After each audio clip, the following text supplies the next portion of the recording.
everybody. This is Lorii Abela. Welcome to tonight's episode of Matchmaker Secrets, where we talk about love, dating, and relationships. I am a soulmate expert and matchmaker, and I know that you're so excited about the upcoming elections, and everybody who has their own political point of view is really routing for the particular person that they want to win.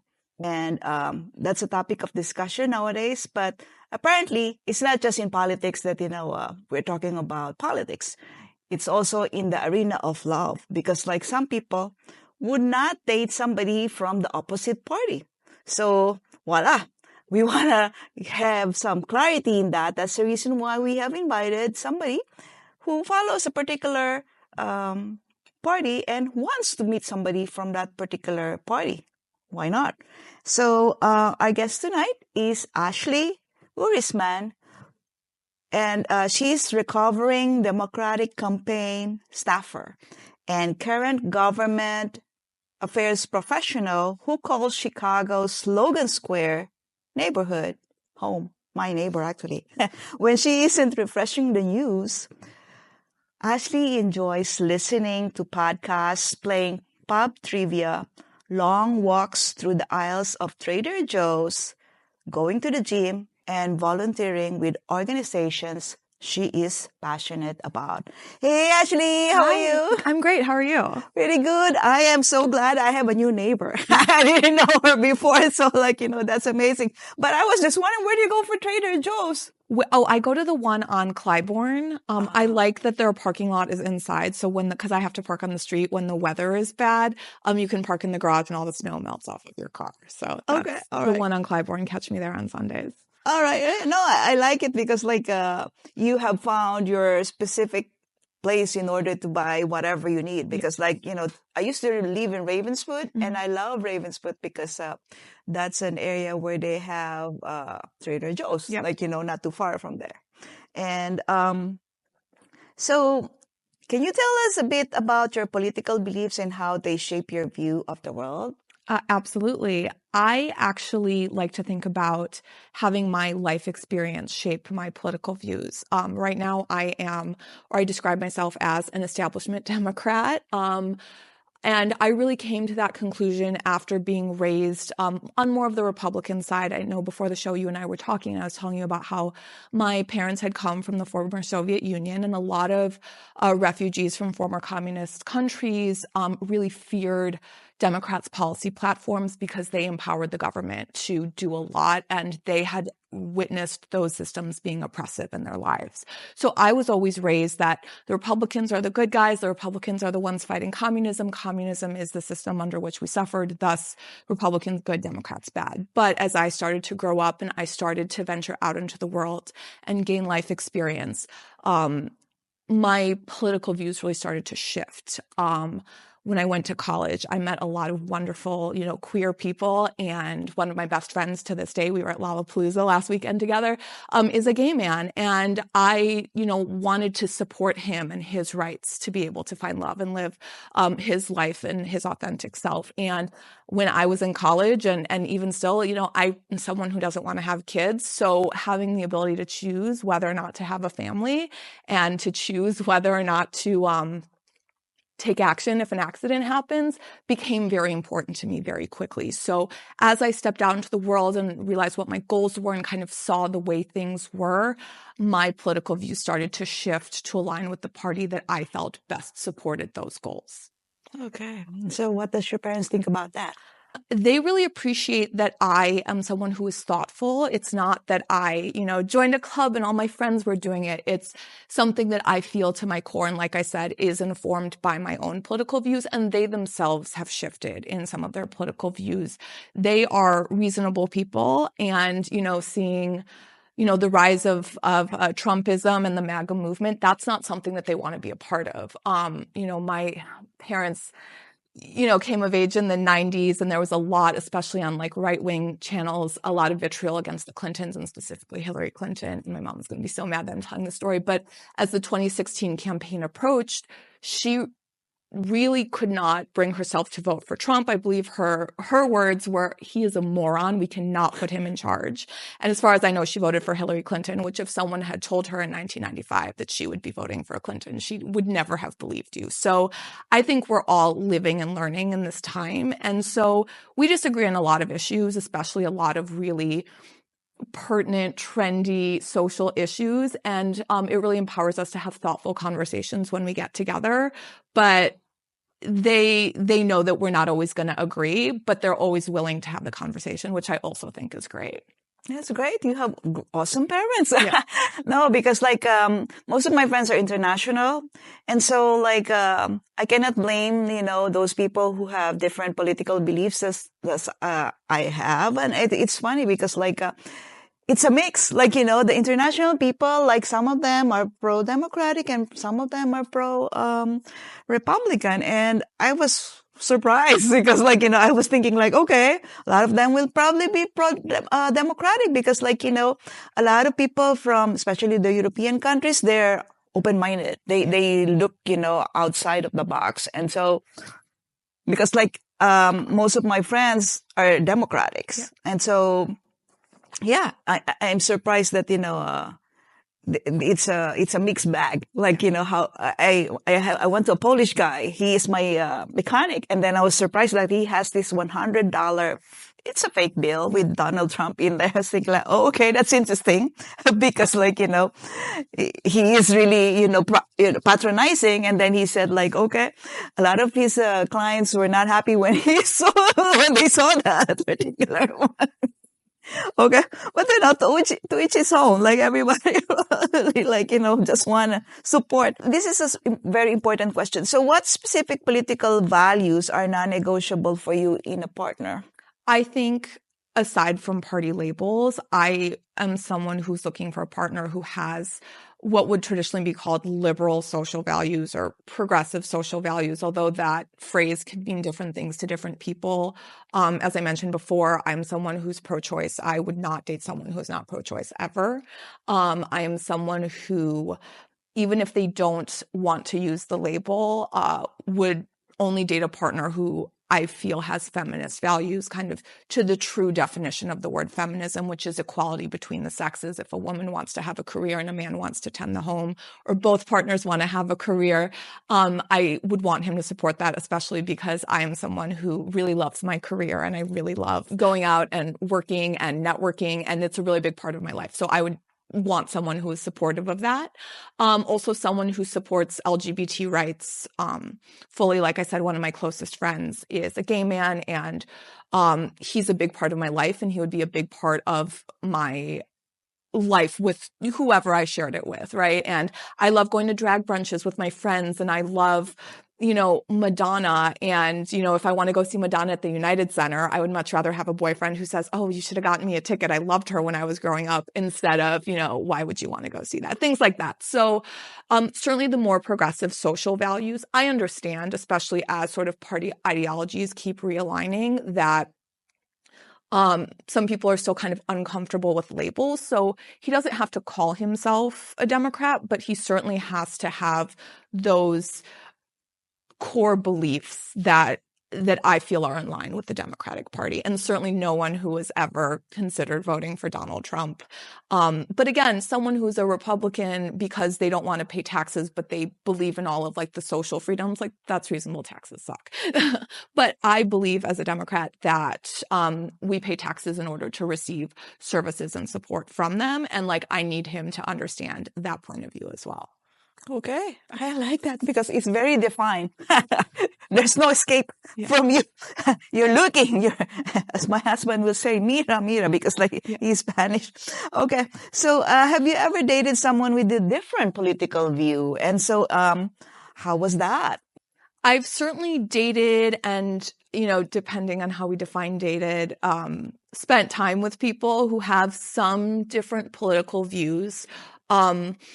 Sometimes they really enjoyed having a contentious conversation because they liked to see me get worked up and riled up. Unfortunately for some of them, they were never expecting me to come with facts. I once was on a date with a guy who himself was a staunch Republican, and he had liked my Bumble profile because at the time, my main picture was a picture of me hugging Elizabeth Warren, because when she was running for president, she would take selfies with everyone at her rallies. So I got a selfie with her. And he invited me to coffee and then immediately started talking to me about why Elizabeth Warren is terrible and the wealth tax and yada, yada. And then he says, how would you even enforce a wealth tax? And I'm like, we have a wealth tax in this country. It's the property taxes you pay on your home. Why not tax your other assets too? And he was floored because he never had heard an argument like that.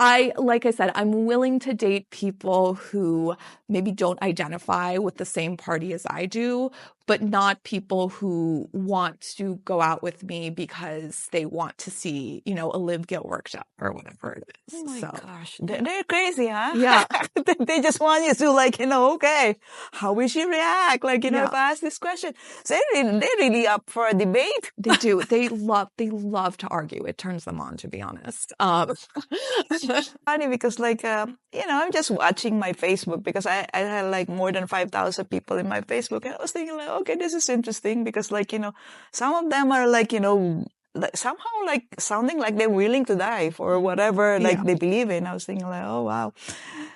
And some of those memes that they create are so funny, okay, both sides, they have funny things, and I was thinking okay, as long as they respect each other, I'm fine with that. But sometimes people are putting some brash words, and then it's offending the owner of that particular profile because that's their place to speak, because that's how United States was formed. They want to have a freedom of speech, and then obviously you want those people who are commenting agreeing with you. It's just natural frame of mind of everybody because they want their friends to be similar to them. But if there's something which is not going on correctly, then start of argument. And sometimes sometimes the owner is not arguing, but the people who are commenting are the ones arguing. So it's ridiculous. So have you faced any challenges or criticisms because of your strict criteria? There are some people who, you go on a date with someone and you don't have a conversation that you enjoy, and they start to criticize you for being too picky or not having the right selection criteria because it means that they are no longer a candidate in the race to be your boyfriend, right? Oh my gosh. And so they'll maybe do an attack and say, oh, you're too picky. No one, why do you think anyone would want to marry you if you don't want to have kids and things like that? And it's because I choose not to see them again. My parents are a little bit, think I'm a little bit picky and staunch on this. But the fact of the matter is, and this kind of gets back to kind of my core beliefs in feminism and things like that, is I'm a certain age and I, support myself and I have a great life and I have great friends. And so any relationship that I have is something that I'd want to add to that. I don't want it to create a constant source of tension. And I feel that in order to give up the feeling of independence that a single person has, he has to really be worth it. And if it's someone who is always, again, wanting to argue, not being supportive, doesn't have the same life goals or the same values, that's not a price that I'm willing to pay for that relationship. Okay, so let me clarify. You're saying you don't want children? Is that what it is? That's correct. Yes. Okay, all right. How is that working for you? I'm not sure. I know there are a lot of cuckoo guys over there, but still they want some children. I think that, especially right now, this is an experience that I'm having, and it's actually similarly, he's going to hate that I'm bringing him into this, but my brother is almost having the opposite experience. So I don't want to have kids, and a lot of people my age are settling down now and getting married and or having kids, and this is kind of that time of life, and it makes it hard sometimes to date my peers, which, reasonable. But again, that is a decision that I have come to because I feel that I have a lot of evidence as to why that's not the right lifestyle for me. And I'm not, like I said at the beginning, I'm pro-choice. I'm not arguing with anyone who does want to have a family. I support my friends. I'm so excited when they get pregnant and they want to be, it's just that that's not a decision that I want for myself, because I would enjoy my life if I had kids. And My brother, conversely, does really want to have kids, and he's meeting a lot of women who also don't want to have kids. And he's like, what is happening? And I think part of it is so much of the burden of caregiving, of raising children, remains on the shoulders of the woman. Mm-hmm. And even though we've made tremendous progress in the field of, workplace equality, the wage gap is closing, more companies are adopting paid leave policies, other pro-family policies are making it into party platforms, kind of as we're looking to the conventions. But socially, so much of the burden stays on the woman, and it's so hard. And when you have highly educated professional women with resources, the kind of person that I am, the kind of person that my brother likes to date, we are making an informed decision that maybe the burden remains too great on us, because now, in addition to having our careers and our social lives, we're expected to parent and I'm not saying my brother or anyone who wants kids will parent like this, but that's the feeling that I think the vibe that a lot of us have gotten, especially growing up and seeing all of this old media from like the 80s or whatever, where dads were not really active participants in child rearing. They're making a different decision for their lives. So it's been challenging, but again, it's about finding what the best fit is and the most comfortable path for my life is. It's not about making a major lifestyle concession in order to win a partner, because it's not something I need. It's something I would like. Yeah, it's interesting because I'm sure you're not the only one. Like, I've come across people like that. Even Asians, because Asian, in the Asian value, they are all about community, building a family, and then I'm surprised some Asians as well, they don't want to have children, but I can understand those people who were born over here, they have seen how's the perspective in life, and then I was just wondering, if you were born in, Europe, I wonder if you're going to have the same thinking. I don't know, to be honest. I know that there are a lot of movements happening right now in Europe to secure better access to all aspects of reproductive health care. There's, I think in Poland, they recently clawed back a very conservative parliament, and I hope I'm not mixing this up. But a lot of say traditionally Catholic countries have pro-abortion movements now, or pro-choice movements now, because I think this is going to be a whole other tangent, but I think motherhood has been terrible for all women throughout all time, and for all childbearing people throughout all of time. But we now have a better way to talk about why it's hard, and all of the small little things that we didn't talk about before about why it's hard. And young women are hearing that, and they are creating these social movements to demand better rights, or to demand better access to healthcare. And, you say in Europe, and I know it's not technically Europe anymore, but for example, NHS covers birth control in the UK. That is something that UK women can get for free, or heavily subsidized by the government. And in the US, even though it's technically, covered by your insurance because of Obamacare, and that's great, there's all of these hurdles to jump through. If your pack of birth control pills is covered by, this is such a tangent, I'm sorry, but if your pack of birth control pills is covered by your insurance, you still have to pay your copay to your doctor in order to get the prescription. And you still have to maybe go to the pharmacy to pick it up. And I know telehealth is changing things, but I think there are movements, and especially as communication across the world gets better, and we're all talking to each other through these newer platforms, through social media, through Zoom, through, we can communicate directly with each other and better than we ever have before. Maybe someone of my age in Europe, Bizarro Ashley, who lives in Italy or wherever it is, also has these same feelings about rearing a family. Okay, all right. No, I'm sure, because as you were saying, the world has become smaller because of the social media, and then the internet. Before, there was not such a thing. Yeah. Everything's okay, 10 days in order for your mail to get there, and then if they didn't respond quicker, then you'll receive it maybe a month later. So yeah, it's a problem before. So how do you envision a politically aligned relationship impacting your future, such as raising, you said you don't want children, so how about in engaging in a community activities? 100%. I would love a partner that I can participate in those activities with. I would have loved a partner who, the day that, this is very abortion-centric conversation, I guess, but the day that, the Dobbs decision came down, or overturning Roe versus Wade, I went to a protest. And I would have loved if my boyfriend at the time had joined me at that protest. That would have meant a lot to me, just to have him show support, because I know that I was not the only woman in his life who was upset by the decision, but I was the only woman in his life who was able to make it to that downtown protest. And so having that support and that companionship as we pursue these advocacy goals is really exciting. Also, like I said, I go to a lot of events. There are a lot of elected officials at these events. It would be great to have someone who's able to, engage with them and be civil and respectful of them. I also, like you said in my bio at the beginning, I do a lot of volunteering. I used to serve on a nonprofit board. To have another person participate in that with me, I think would be great. And that's really, we talked a lot about, I don't want kids, but I do want, it would be a tremendous addition to my life to have a lifelong partner to participate in those activities in.